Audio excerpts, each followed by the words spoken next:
Welcome to Art Science at Home. My name is Sin and I'm curator of public programs at Art Science Museum.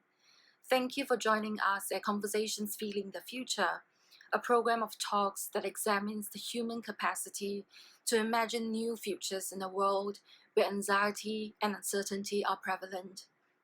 As we navigate extraordinary realities, this online series of talks engages with futures thinkers and thought leaders on topical issues to reflect on where we are and where we might be heading.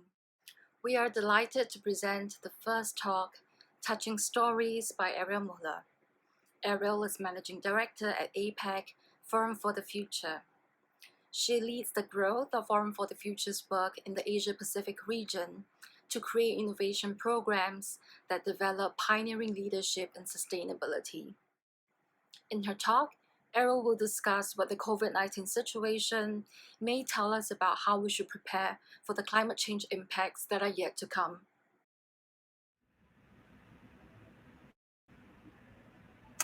All right. Hello, and my name is Ariel Muller.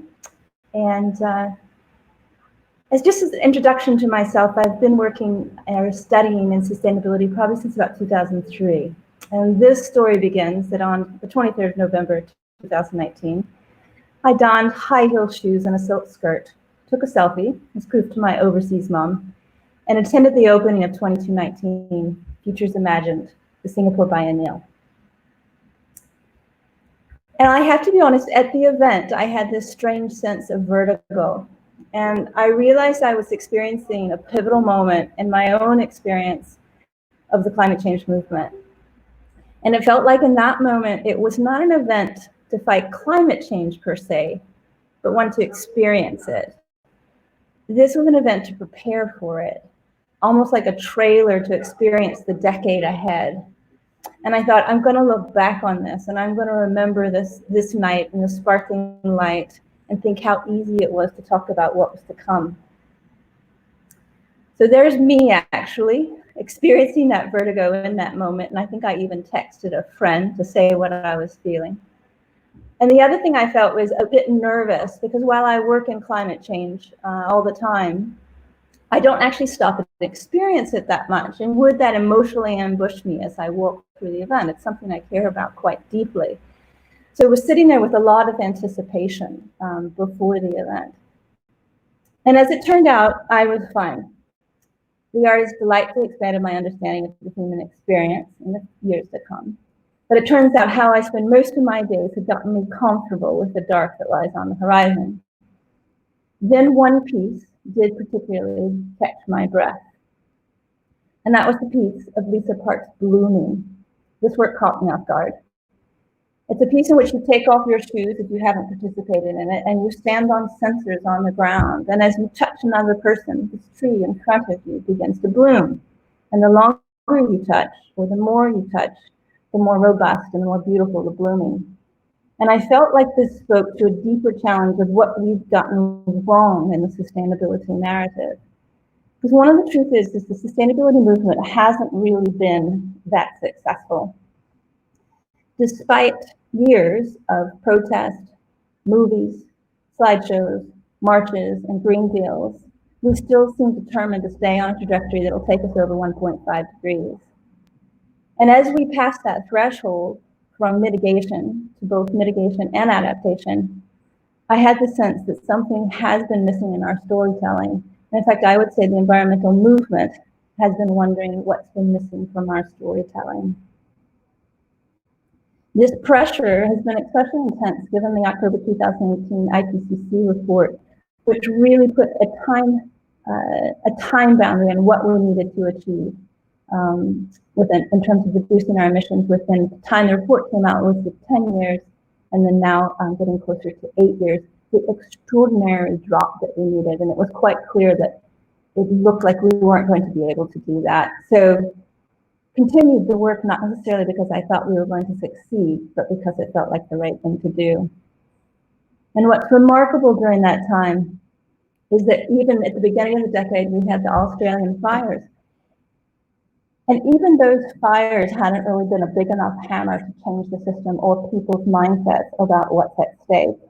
And that's despite the fact that the fires killed an estimated 1 billion animals and then cost the Australian economy close to 4.4 billion. But even after that event, the Australian government began to reinvest and ramp back up their coal production. So it raised a lot of questions about, are the stories that we're telling around the climate change actually reaching the audience that we want to connect to, and what are we not doing correctly? And I think what stands in the way of our capacity to connect is actually the ways that we can't connect over the ways we disagree, how we can't connect across our differences. And it's the rise in things like nationalism around the world, or strong party alignment that keeps us from the capacity to collaborate together. So maybe our stories should actually be not necessarily about the worst case scenarios of the future, but actually stories that are about our ability to connect across our future, and stories of connection. And this is why Lisa Park's piece resonated so deeply, because I felt like it really spoke to what was going to enable our resiliency and what was going to enable our ability to adapt in an appropriate way to climate change. Then we had the pandemic. And this felt like nature had basically designed a hack, which was to say, you need to back off, and that it knows how to create balance. And I think some of the visual experiences of the pandemic, it became very easy to imagine a world without us as we began to see these photos of very empty places. And we began to see the places where nature actually moved in. And this is one of the Thailand beaches where the sea turtles actually had the most number of sea turtles nesting in the last 2 decades. And one of the folks that works there said, our world has changed, but these turtles have been doing this for over 1 million years. And it's just reassuring and gives us hope the world is still going on. So I think the pandemic also gave us a different sense of time, of how we fit in terms of the longer narrative. We also began to see what seemed almost impossible in terms of dramatic reductions in pollution. And this is Mumbai, Delhi, which has frequently topped some of the world's most polluted cities, and saw a 60% reduction in pollution levels. And most of the time, it is exceeding what is considered by the World Health Organization the healthy level of pollution by 500%. And within a period from March to April, there was this type of reduction in terms of the reductions in pollution. And this altogether, we've heard this called the end of the world, and almost like an apocalypse or apocalyptic event. And I think it's interesting to look at the word apocalypse, which comes from the Greek lifting of the veil or revelation. And as a disclosure of something that's hidden from the majority of mankind in an era dominated by falsehood and misconception, i.e. the veil is to be lifted. And in many ways, I think COVID has lifted the veil on issues that have always been there.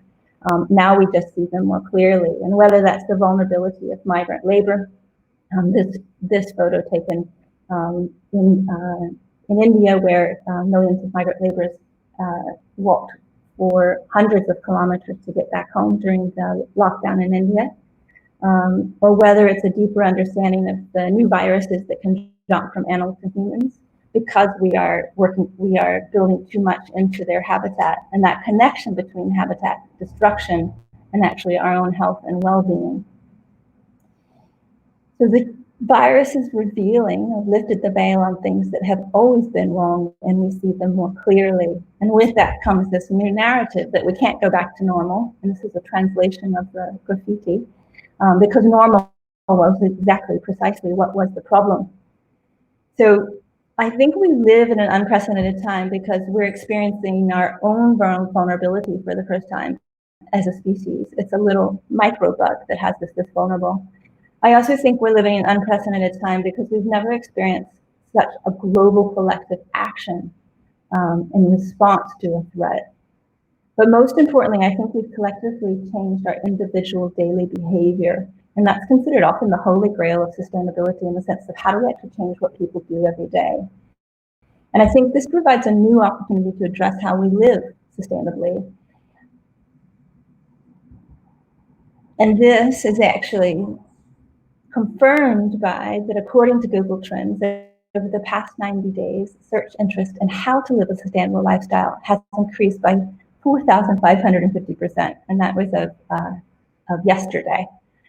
So I do think people are beginning to question and ask, how can we do things differently, and beginning to have that fundamental mindset shift of what it means to live on the planet. We're only at the beginning of this journey, but in this hyper-connected world, we're the storytellers telling the new distributed collective story. And our hope is that we can tell the stories that keep us connected to each other and what we've seen through COVID-19. And so I will close with the image that I started with, that I do look back on that sparkling day. And it was a bit a premonition to think that there would be a moment when I would look back. But through this event, I actually have more hope than I've ever had that we can have the transformation that we need. Thank you. In the next session of Conversations Feeling the Future, we'll be joined by Scott Smith, founder and managing partner of Changist, who will share about how we might go about sketching possible futures in a crisis to unpack orders of impact of significant change. Thank you so much for joining us today at Art Science at Home, our online series of programs. Please take care, and we hope to see you again.